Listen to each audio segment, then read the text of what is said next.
problématique donnée vue du point de vue des utilisateurs. Alors quand on dit des utilisateurs, les maîtres d'œuvre, les économistes, etc., de quel type de données ont-ils besoin en provenance des industriels? Pour cette table ronde, le premier intervenant, c'est Pierre Mitt, président de Media Construct, mais qui va aussi nous parler des attentes des économistes. Ensuite, Jérôme Bonnet, BIM manager chez AIA, un grand groupe d'ingénierie et d'architectes, 19 métiers représentés. Ensuite, témoignage d'une filière, Patrick Maillard pour GT BIM Bois. Et puis, l'avis de la CAPEB, David Morales, administrateur général, qui nous parlera de cas concrets.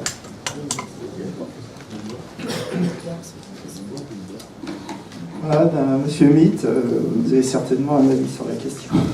Ouais. D'ailleurs, merci de m'avoir invité, d'avoir invité la profession. Bon, je peux parler avec plusieurs casquettes, enfin, certains me connaissent, c'est plutôt des chapeaux, en tant que président de Media Construct et ancien président de l'Intec. Ce que je me rends compte, c'est que les choses qu'on avait écrites avec Franck Ovorka dans notre rapport BIM et gestion du patrimoine sont vraiment d'actualité, parce qu'aujourd'hui, on entend beaucoup que cette donnée, elle doit servir sur le cycle de vie, sur le long terme, et on sait bien que c'est la partie maintenance et gestion qui est la plus importante. Donc, ce qui veut dire que cette donnée qui va être embarquée dans cette maquette, par quels que soient les acteurs, ça doit être une donnée qui est sûre, qui est fiable et qui est mise à jour. J'ai bien compris la problématique d'avoir un avatar qui corresponde toujours à la réalité. Et ça, sur le long terme, je crois que ça sera le challenge pour l'utilisation de la maquette numérique, parce que le temps de la conception, le temps de la construction, il est très court. Les acteurs sont forcément relativement bien ciblés, mais dans le cadre de la maintenance, alors quand je vois un bailleur social, c'est des gens qui sont super bien organisés. Il y a un suivi, parce que dedans on a des locataires, donc on a des impératifs. Dans d'autres types de bâtiments, j'ai beaucoup d'inquiétudes sur la mise à jour de la maquette. Dans cet univers du BIM, il faudra un minimum d'avoir de standardisation, de règles du jeu, parce que si on veut travailler, tel qu'on souhaite tous, ou enfin un maximum d'acteurs, travailler dans une notion d'open BIM, donc avec un format ouvert, donc on va greffer un maximum d'acteurs, on va greffer un maximum d'informations, donc il faut que tout ça soit bien organisé, et c'est que aussi la fonction de management du BIM sera importante pour assurer la traçabilité. Donc aujourd'hui, chaque acteur en fonction de sa vision, en ce qui concerne les informations, mais il a besoin d'un niveau d'information, une qualité d'information qui peut être différente en fonction de son métier. D'où l'importance de bien comprendre qu'est-ce que chaque acteur veut faire derrière cette maquette, qu'est-ce qu'il veut utiliser comme information. Alors, il y a des moments où on a besoin des informations, on a besoin de chiffres. Tout à l'heure, je ne sais plus qui parlait de faire un calcul thermique, c'est vrai qu'on a besoin de données, ou un calcul acoustique. Mais en ce qui concerne notre métier d'économiste, il y a un moment, il faut qu'on mette un petit peu les choses en musique, et après, c'est un peu, c'est du texte, c'est un peu plus littéraire que de rentrer des chiffres à l'intérieur d'un logiciel pour qu'un moteur de calcul, après, puisse nous donner un résultat. Donc là aussi, il y a une réflexion sur cette information embarquée, cette information descriptive. L'information, quelle qu'elle soit, tout à l'heure, quelqu'un qui parlait du niveau de développement des objets, au niveau des LOD. C'est vrai qu'entre un 100 et un 500, il se passe des choses, mais l'information qui est embarquée, quand je suis sur un objet au niveau 100, est-ce que c'est la même information que je suis dans le niveau 500? Donc là aussi, il faut qu'on puisse voir comment cette donnée, autre que la donnée graphique, on va pouvoir la faire évoluer. Donc il faut qu'on se mette d'accord autour de la table. Et puis le format de cette donnée, le format d'échange, doit être assez rigoureux. Et d'autant plus qu'il y a un maximum d'acteurs qui vont l'utiliser. Aujourd'hui, je dis, quand on met une donnée, quelque part, on connaît qu'à peu près 20% des gens qui vont l'utiliser. Donc ça veut dire qu'il y en a 80% derrière qu'on ne connaît pas. Et pourtant, cette donnée, il va pouvoir qu'ils puissent y accéder. L'environnement dans lequel on va travailler sera important. Trop d'informations tue l'information. Donc il va falloir vraiment réfléchir et que les acteurs se mettent autour de la table pour savoir qu'est-ce qu'ils veulent voir à l'intérieur de cette maquette. Et comme le disait Philippe tout à l'heure, moi, dans la maquette, je veux voir ce dont j'ai besoin, parce que j'ai une façon de gérer mon patrimoine, et peut-être qu'un autre acteur, il aura une autre façon aussi de voir les choses. Ce qui est important, c'est qu'il y ait une définition de ce que les gens veulent. Alors souvent, on a conçu, on a mis l'idée de la maquette de l'amont vers l'aval, et je pense que c'est une erreur. Il faut la prendre de l'aval vers l'amont, et de dire que ceux qui sont en bout de chaîne, qu'est-ce qu'ils ont besoin pour faire remonter un peu cette information, parce que c'est toujours plus difficile quand des gens commencent à concevoir des choses et qui ne connaissent pas vraiment le besoin de ceux qui vont utiliser. Quand on leur demande de rajouter quelque chose en cours de route, soit c'est on n'a pas la donnée, ou soit de rentrer la donnée dans le système, et là c'est l'informatique qui va jouer, il n'y a pas la possibilité de la donner, il aurait fallu le dire au départ. Donc je pense que cette problématique de données, elle va mettre en jeu beaucoup d'acteurs, et c'est pour ça que au sein de Mediaconstruct, on essaye de mettre tous ces acteurs autour de la table, parce que personne ne peut faire cavalier seul, et la mise en place du BIM dans l'exécution, c'est un jeu d'acteurs, et dans la préparation de la mise en place du BIM, c'est un autre jeu d'acteurs. Très bien, c'est clair. Monsieur Jérôme Bonnet, donc vous êtes BIM manager au sein du groupe AIA, 600 personnes, 19 métiers. Donc vous avez parlé des attentes des maîtres d'œuvre. Est-ce que vous êtes satisfait des données, des objets que vous proposent les fabricants? Alors bonjour à tous. D'abord, on a dit beaucoup de choses ce matin. Rapidement, là je parle un peu pour Mathieu et Vincent, mais la question de BIM manager, notre métier c'est en permanence des injonctions contradictoires. Parce qu'aujourd'hui on est très exploitation. Effectivement, au sein de l'AIA, on est très conception, et qu'il est évident qu'on a pour un même objet des cycles d'information qui vont correspondre aux besoins des gens en interne. Tout à l'heure, Philippe disait, nous, le dessin, la géométrie, on ne s'en occupe pas trop, mais c'est légitime parce que c'est notre métier. Et pour nous, elle est importante, la géométrie. Elle est importante parce que jusqu'à preuve du contraire, c'est les plans, c'est ce qui va rendre, et c'est encore les médias qui marchent le mieux. Et, ce qui est très important aussi, et ce qui fait plaisir, c'est que depuis des années, souvent quand on parle de BIM, on parle de 3D. Puis ce matin, on n'arrête pas de parler de base de données, c'est un bien fou, il fallait que je vous le dise. Parce que pour moi, clairement, le métier de BIM manager, ce n'est rien d'autre que de garantir l'intégrité de la base de données. Et depuis tout à l'heure, on parle d'acteurs, de données, d'injection. Il y a quelque chose qu'on n'a pas parlé du tout, c'est le contrôle. Qui a le droit d'injecter quoi? Parce que si tout ce qu'on a dit depuis tout à l'heure, tout le monde écrit n'importe quand, et c'est le dernier qui a parlé qui a raison, je pense que c'est très important ça. Qui a le droit d'écrire où et quoi? Et puis cette notion de contrôle en permanence.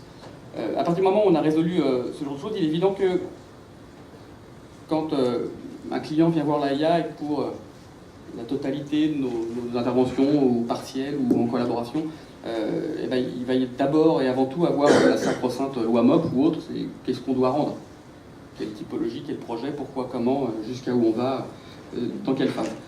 Et puis il est inévitable que tout ce qu'on a dit tout à l'heure, c'est forcément rattaché à un nouveau métier. On se rend bien compte, on va parler de BIM manager d'exploitation, on parle de BIM manager, il y a un nouveau métier. Organiser cette donnée, c'est important. Et on est bien placé pour le savoir, parce que quand on a un client qui nous dit « je veux avoir une maquette d'exploitation », en fait c'est un peu le problème de BIM, il a tout dit mais il n'a rien dit. Le célèbre « on le fait en BIM celui-là ?» Ouais, super. C'est le début des ennuis. Hein. On le fait en BIM celui-là. Malheureusement, c'est notre quotidien. Et le vrai problème, c'est que très souvent, il y a une réelle volonté politique, économique et autres, mais il n'y a pas forcément un niveau de compréhension, on ne met pas tous les mêmes définitions derrière les mêmes mots. Et dire on fait une maquette d'exploitation, on sait que derrière, il y a tellement de paramètres qui vont entrer, le logiciel, pour commencer par le petit, jusqu'à pour faire quoi, comment. Et donc, je pense que, on l'a dit, mais organiser la donnée, organiser les flux, se définir des livrables, c'est central. Tout le reste en découle, tout ce qu'on s'est dit depuis tout à l'heure. Si on sait où on va, comment on y va, c'est presque secondaire. Mais si j'ai qu'un truc à vous faire passer aujourd'hui, et pour nous, c'est le cri du cœur des BIM managers, dites-nous où on va. Qu'est-ce qu'on fait comme BIM? Les niveaux de détail et tout, après, c'est de l'administratif. C'est entre nous, on s'échange le truc, on en parle, et puis c'est assez simple. Tout ça pour vous dire qu'effectivement, quand M. Balaguer et NetBIM m'ont demandé d'intervenir aujourd'hui, j'étais un peu dubitatif, parce que je leur ai dit en rigolant, je vais être celui qui va vous empêcher de bimer en rond, parce que brutalement, je grossis le trait, mais moi aujourd'hui, les bibliothèques d'objets, à moi, elles ne me servent à rien. tout est défini. Mais moi, je réponds à des appels d'offres. Donc, par définition, ça ne me sert à rien. Moi, j'ai besoin d'avoir un toilette. Si par malheur, il y a écrit référence, et ben, ça marche plus, même si on est dans une hypocrisie absolue, hein, on va mettre ou équivalent. On le sait tous. Mais ça ne me sert à rien. Ce qui veut dire que, comme on est 19 métiers, et la structure et des plombiers, des économistes, et ben on va faire tout ce qu'il faut pour que nous, cette base de données centrale serve de référence unique et que nos économistes ben, puissent faire très, parce qu'évidemment on le sait aujourd'hui qu'il faut donner des prix alors que le projet n'est pas fini, donc très en amont, des descriptifs très importants, et donc se servir de cette donnée. Mais nous, en tant que BIM manager, on est obligé de déployer une énergie et un temps phénoménal pour purger ces objets. Et donc le travail que les économistes n'ont pas besoin de faire, c'est nous qui le faisons, enfin on tourne en rond. Donc je pense que au niveau des industriels, et la question a été posée tout à l'heure, et je pense que c'est la seule qu'il faut se poser. Quid de la bibliothèque générique? Et comment on fait pour, parce que c'est le BIM, mettre la bonne information au bon moment, c'est-à-dire toujours trop tard, pas comme il faut, et donner la mauvaise personne? Comment on fait? Quand on aura répondu à cette question, alors les bibliothèques de produits, ça sera plus simple. Ça sera, oui. Aujourd'hui, on a une bibliothèque fantastique, des millions d'informations, et par définition, elle va servir aux gens qui exploitent, c'est-à-dire trop tard, à la fin, et avec beaucoup de temps, et difficilement maintenant. Donc si on arrive à, et c'est le BIM, à définir une granularité, à définir des steps, à définir des livrables, des méthodes, alors ça sera comme le reste, comme le BIM, petit à petit, et d'une manière assez confortable et efficace. Ça a le mérite d'être très très clair. Il y aura peut-être une ou deux questions après. On va tout de suite passer à un témoignage. Donc, les attentes, mais entre guillemets des petits, des artisans, dans une filière, la filière bois, avec Patrick Maillard, donc, qui est responsable du GT BIM Bois, et qui est par ailleurs lui-même dirigeant d'une entreprise de menuiserie. Merci. Moi, je ne veux pas trop rentrer dans la technique parce que je suis quand même conscient d'être face à des experts, à des ingénieurs, à des dessinateurs, des gens qui ont déjà toute cette connaissance. Donc moi, je vais plutôt vous apporter un témoignage de chefs d'entreprise, également de représentants de commissions, de bureaux qui participent au BIM au travers de différentes réunions de travail. Donc moi, j'ai découvert le BIM il y a maintenant 1 an, à peu près, en novembre 2014. Presque à la même époque où Sylvia Pinel a dit voilà le BIM pour 2017, à peu près à la même époque. Et là, quand j'ai entendu ça, je me suis dit mais wow, c'est pas pour moi ça. Ou alors qu'est-ce que je vais devenir? Que va devenir mon métier? Que va devenir les métiers en règle générale? Est-ce qu'ils seront divisés à la verticalité? Donc je me suis posé plein de questions, plein d'inquiétudes. J'ai commencé à me documenter, j'ai commencé à m'informer. Et puis quelques-uns se sont dit, tiens, c'est marrant, lui il s'intéresse, bah, tiens, on va le prendre dans notre groupe. Et puis au bout de quelques mois, bah, on n'a pas de président de groupe, bah, tiens, on va le mettre président. Donc je me suis informé. J'ai fini par en avoir une connaissance peut-être pas aussi experte que la plupart d'entre vous, mais une vision d'ensemble de la problématique du BIM pour les entreprises, parce que je rappelle quand même que malgré tout, le BIM, la finalité, c'est pas que ça reste dans des bureaux d'études, c'est pas que ça reste avec des experts, c'est pas que ça reste avec des gens qui aiment ça et qui se font plaisir autour de ça, c'est que ça aille vers les entreprises et que ça permette la construction. Et aujourd'hui, je me dis, bah, pour que ça avance plus et qu'on ait plus de personnes intéressées au BIM et qu'il n'y ait pas uniquement que des personnes averties, des experts, eh ben, ce serait bien de faire surtout de l'information. Aujourd'hui, je trouve que ce soit dans les fédérations, que ce soit dans des commissions, on n'informe pas assez. Moi, le nombre de personnes que je rencontre, bien sûr, je rencontre des maîtres d'ouvrage, je leur dis, t'en es où avec le BIM, tu fais quoi? On a des projets de 70 000 m² qui arrivent, on a fait Thalès, oui, j'ai vu, mais c'est pas un vrai BIM. Voilà, on a des visions de grandeur parfois sur le BIM, mais on a oublié d'informer les petites entreprises, les TPI, les TPE, l'artisanat. Tout le temps, on ne mettrait pas suffisamment d'informations et de personnes en appétence sur le BIM. On ne verra pas émerger des personnes qui pourront faire avancer le BIM. Il faut absolument que nous, les organisations non professionnelles et aussi les professionnels, qu'on vienne informer ces entreprises. C'est indispensable. Aujourd'hui, Les gens ne savent pas, parfois ils me posent la question, ils me disent et moi le but je fais quoi? Je lui dis t'es plus quoi? T'as un bureau d'études, t'as un dessinateur, t'as des chargés d'affaires, t'as des conducteurs de travaux, t'as un ordinateur, t'as déjà AutoCAD.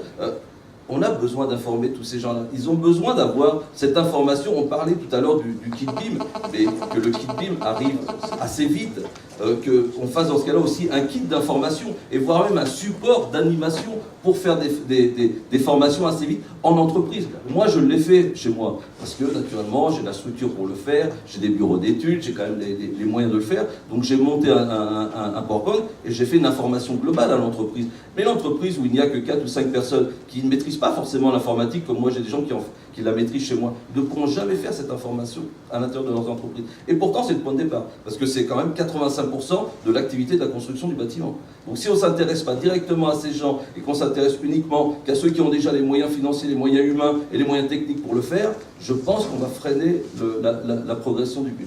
Donc moi, c'est un message que je voulais faire passer, c'était celui-ci.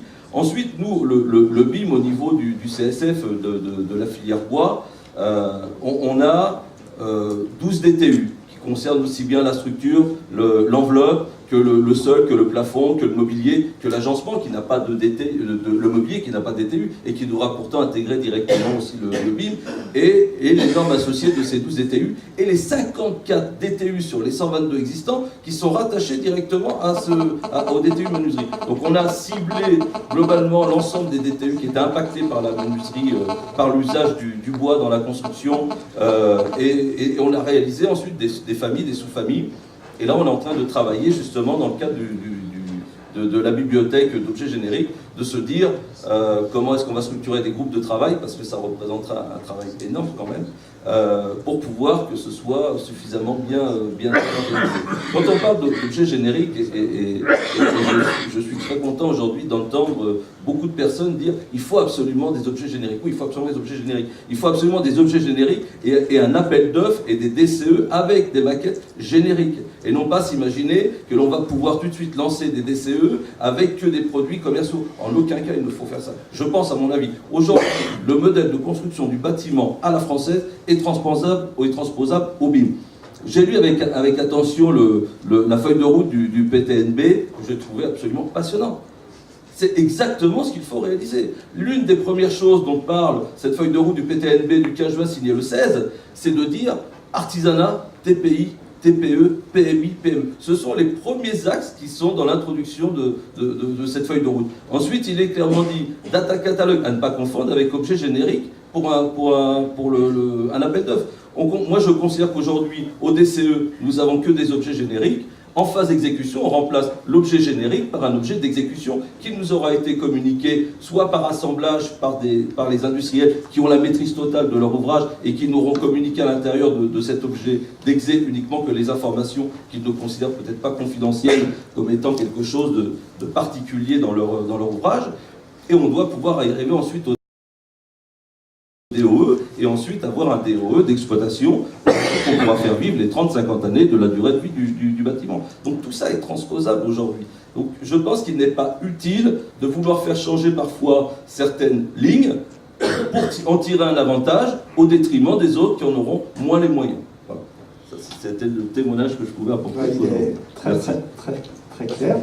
Un autre témoignage de petites entreprises à travers David Morales, qui est administrateur confédéral de la CAPEB et qui dirige une petite entreprise. Il est plaquiste, il dirige une petite entreprise, une dizaine de personnes dans les Pyrénées.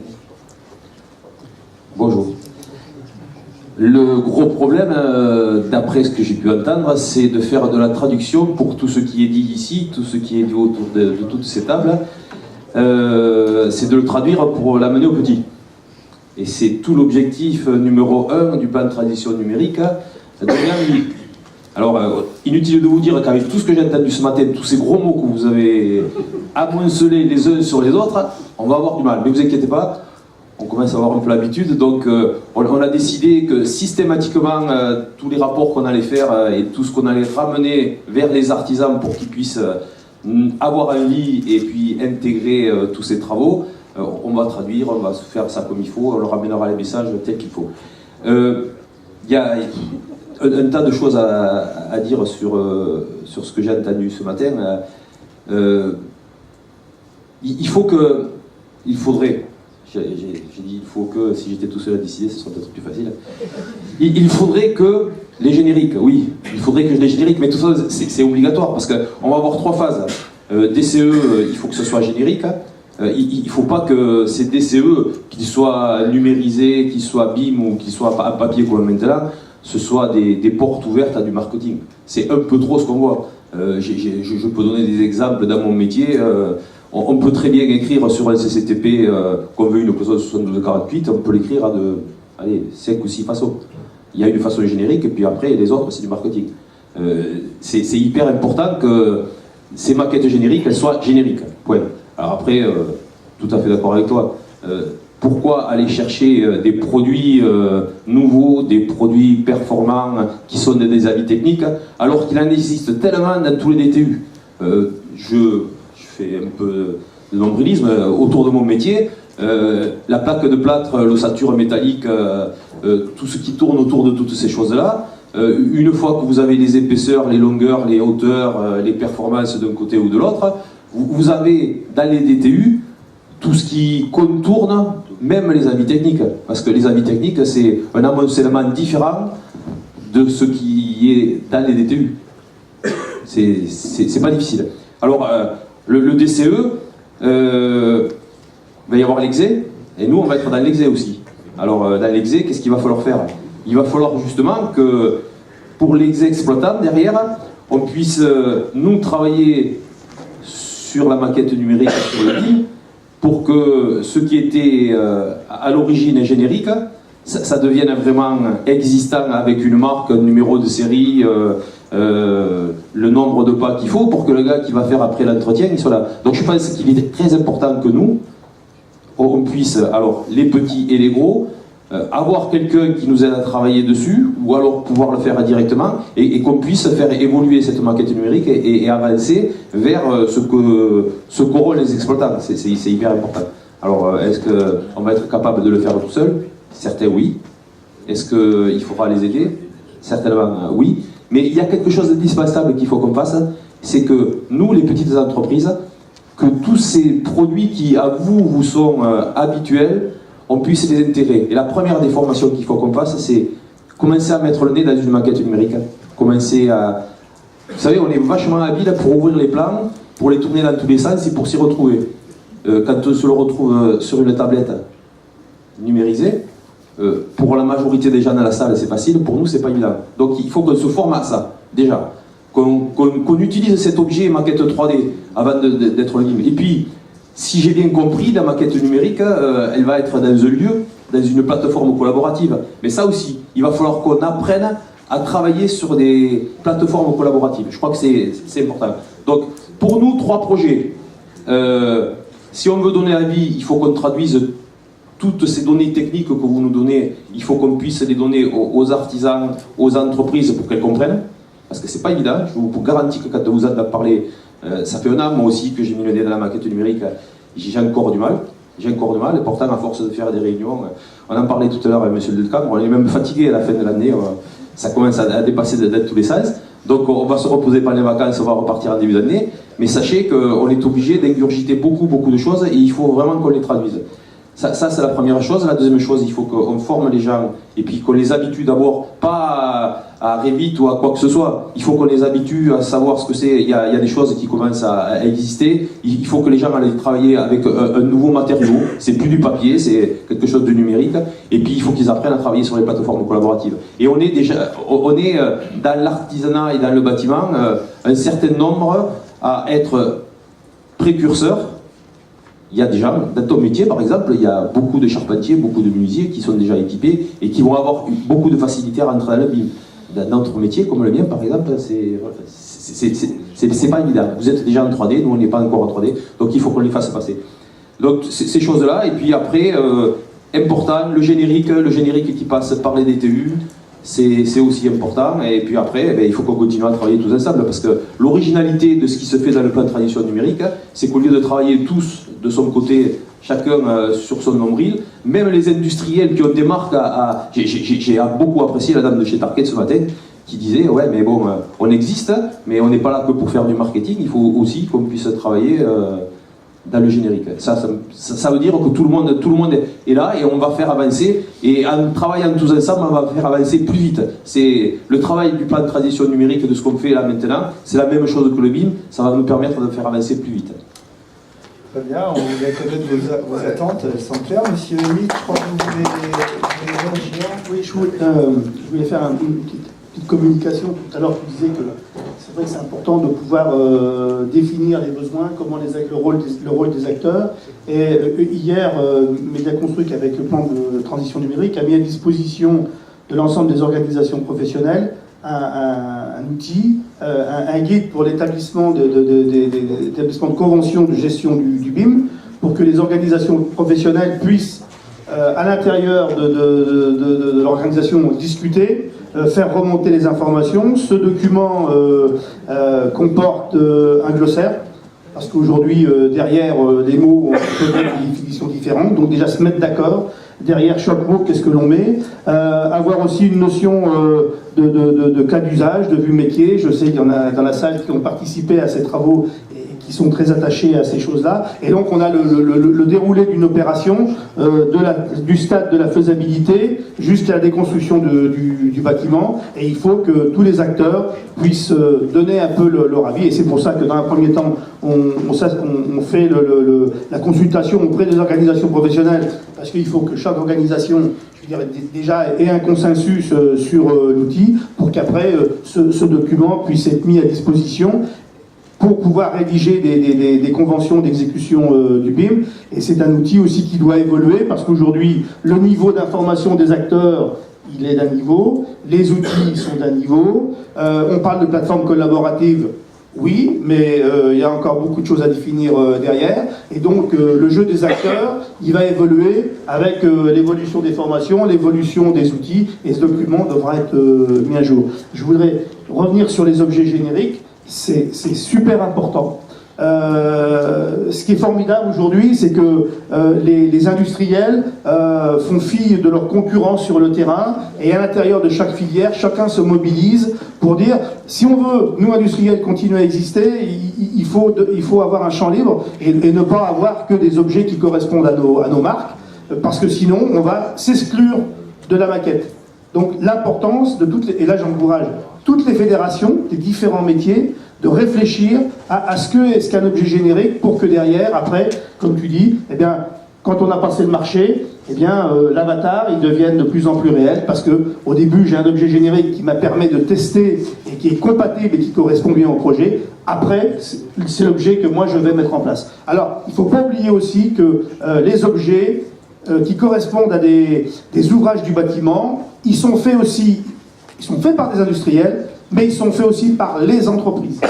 Donc il ne faut pas exclure aussi l'entrepreneur qui crée de toutes pièces l'objet, et cet objet, il va falloir aussi le faire vivre dans la maquette. Quelqu'un en boit énormément. Voilà. C'est ce qu'on transforme la matière. J'ai une voix assez forte, ça va aller. On transporte,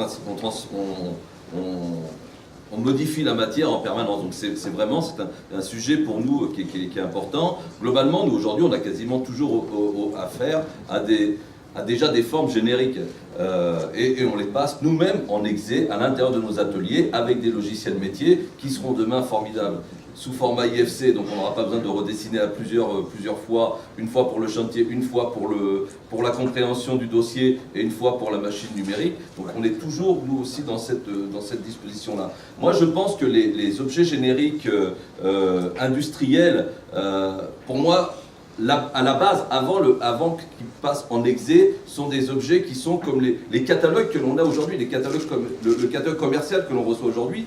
Et ben, c'est l'objet générique, à mon sens, industriel de demain, qui sera ensuite remplacé par l'objet en phase exécution de ce que nous donnent aujourd'hui les industriels dans les produits que l'on assemble. Selon les caractéristiques qui nous sont demandées, je vais reprendre un exemple qui est souvent employé, quels que soient d'ailleurs les métiers, c'est le bloc-porte.